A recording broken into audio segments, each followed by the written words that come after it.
امریکہ 24 گھنٹے میں ایران پر حملے کے لیے تیار، خبر ایجنسی رائٹرز کا دعویٰ، کہا امریکی صدر نے ایران میں مداخلت کا فیصلہ کر لیا، تمام اشارے ہیں کہ ایران پر عنقریب حملہ ہونے والا ہے۔ ڈیلی میل نے دعویٰ کیا کہ امریکہ نے حملے کے لیے ایران کے 50 اہداف چن لیے۔ امریکی صدر ٹرمپ کو فوجی کارروائی کے لیے اہداف کی تفصیلی فہرست اور نقشے فراہم کر دیے گئے۔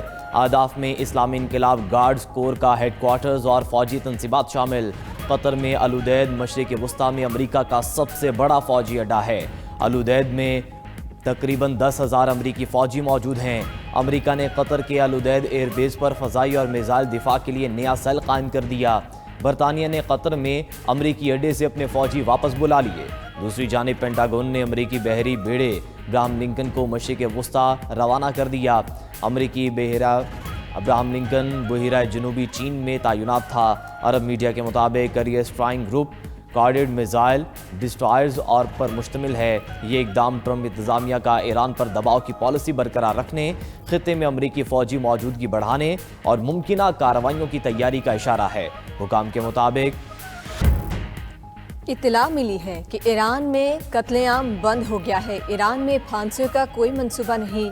امریکی صدر ڈونلڈ ٹرمپ نے وارننگ دیتے ہوئے کہا، مظاہرین کے خلاف تشدد جاری رکھنے کی صورت میں سخت رد عمل دیا جائے گا۔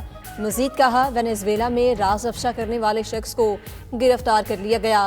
پینٹاگون کے کانٹریکٹر نے وینزویلا آپریشن سے متعلق خفیہ معلومات لیک کی تھیں۔ ڈنمارک کے ساتھ اچھے تعلقات ہیں۔ گرین لینڈ سے متعلق ڈنمارک پر اعتماد نہیں کر سکتا۔ نیشنل سیکیورٹی کے لیے ہمیں گرین لینڈ کی ضرورت ہے۔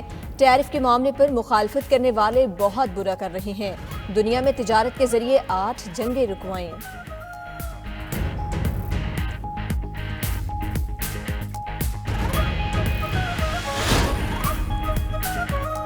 ایرانی وزیر خارجہ عباس عراقچی نے مظاہرین کو پھانسی دینے کی خبروں کو مسترد کر دیا۔ کہا، ایران میں لوگوں کو پھانسی دینے کا کوئی منصوبہ نہیں، پھانسی کا سوال ہی پیدا نہیں ہوتا۔ ایرانی وزیر خارجہ کا ایران میں جاری پرتشدد مظاہروں پر قابو پانے کا دعویٰ۔ اسرائیل پر مظاہرین کو اسلحہ دینے کا الزام، بولے مظاہروں میں موجود عناصر کو بیرون ملک سے کنٹرول کیا جا رہا تھا۔ کچھ مظاہرین نے پولیس اہلکاروں پر گولیاں چلائیں، زندہ جلا دیا۔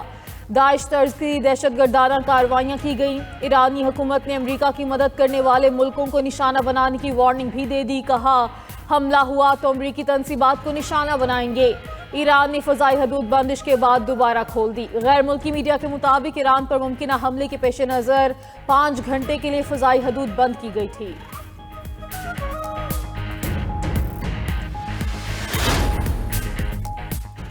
اٹلی اور پولینڈ کی اپنی شہریوں کو ایران چھوڑنے کی ہدایت۔ پولش دفتر خارجہ کا کہنا ہے کہ غیر مستحکم صورتحال کے باعث شہری ایران چھوڑ دیں۔ اطالوی دفتر خارجہ نے تازہ ترین صورتحال کے باعث شہریوں کو ایران چھوڑنے کا کہا ہے۔ جرمنی نے اپنی ایئر لائنز کو ایرانی فضائی حدود کے استعمال سے روک دیا۔ اقدام یورپی ممالک کے اپنے شہریوں کو ایران چھوڑنے کے احکامات کے بعد اٹھایا گیا۔ دوسری جانب برطانیہ نے ایران میں اپنا سفارتخانہ عارضی طور پر بند کر دیا۔ برطانوی حکومت کے ترجمان نے کہا کہ سفارتی عملہ اب برطانیہ سے اپنے فرائض سر انجام دے گا۔ پاکستانی شہریوں کا بھی ایران سے نکلا جاری، 3 دن میں 377 پاکستانی وطن واپس پہنچ گئے۔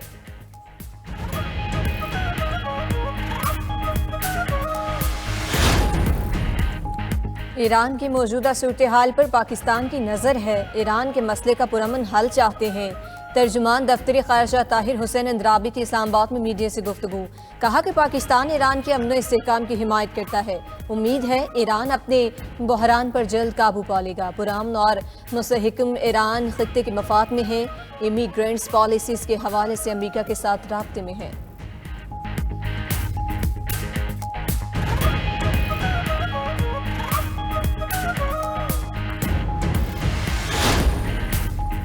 پچہتر ممالک کے لیے امریکی امیگرینٹ ویزوں کا پروسیس معطل۔ امریکی میڈیا کے مطابق پاکستان، افغانستان، ایران، بنگلہ دیش بھی فہرست میں شامل۔ روس، برازیل، تھائی لینڈ، مصر کے لیے بھی امیگرینٹ ویزا پروسیس رک گیا۔ آذربائیجان، آرمینیا، الجزائر، بیلاروس، بھوٹان کے نام بھی شامل۔ عراق، اردن، کویت، کرغزستان، قازقستان بھی فہرست کا حصہ۔ لبنان، کولمبیا، کیوبا، کمبوڈیا، مراکش، نیپال اور فلپائن بھی شامل ہیں۔ فیصلے کا اطلاق 21 جنوری 2026 سے ہوگا۔ امریکی میڈیا کے مطابق فیصلہ غیر قانونی امیگریشن کو روکنے کے لیے کیا گیا۔ پہلے سے منظور ویزوں پر سفر کی اجازت ہوگی۔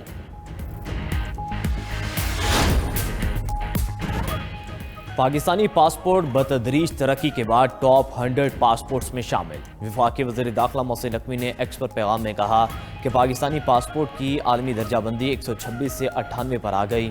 رینکنگ میں بہتری کامیابی ہے، پیش رفت جاری رہے گی۔ پاسپورٹ کی ساکھ میں نمایاں بہتری ریکارڈ ہوئی ہے۔ پاسپورٹ رینکنگ میں مثبت پیش رفت، مستقبل مزید بہتر ہوگا۔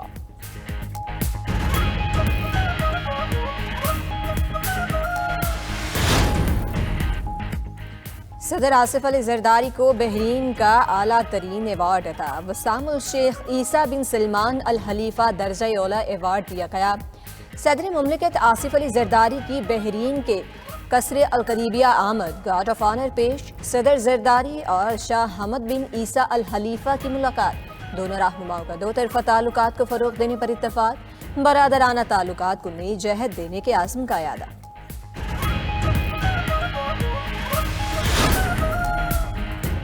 قطری امیر شیخ تمیم بن حمد الثانی اور وزیراعظم شہباز شریف کا ٹیلی فونک رابطہ دو طرفہ تعلقات کو مزید مستحکم کرنے کے مشترکہ عزم کا اعادہ کیا۔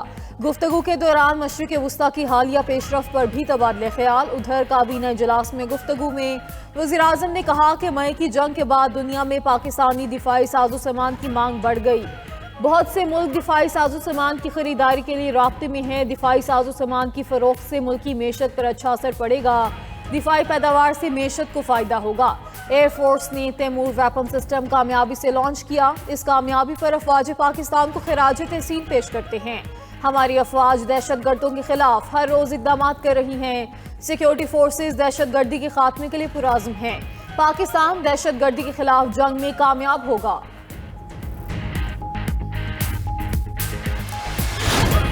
فیلڈ مارشل سید عاصم منیر سے ورلڈ لبرٹی فائنینشل کے وفد کی ملاقات۔ چیف ایگزیکٹو زیکری وٹکوف کی قیادت میں امریکی فن ٹیک وفد کی جنرل ہیڈ کوارٹرز آمد۔ ISPR کے مطابق ڈیجیٹل مالیاتی نظام کو مضبوط بنانے کے امکانات پر تبادلہ خیال، مالی شمولیت اور کراس بارڈر ڈیجیٹل فائنانسنگ پر بھی گفتگو ہوئی۔ فیلڈ مارشل کا پاکستان میں سرمایہ کاری کے لیے سازگار ماحول پر زور، نجی شعبے کے ذمہ دارانہ کردار کو ترقی کے لیے ناگزیر قرار دیا۔ امریکی وفد نے پاکستان میں نجی سرمایہ کاری اور جدید ٹیکنالوجی میں دلچسپی ظاہر کی۔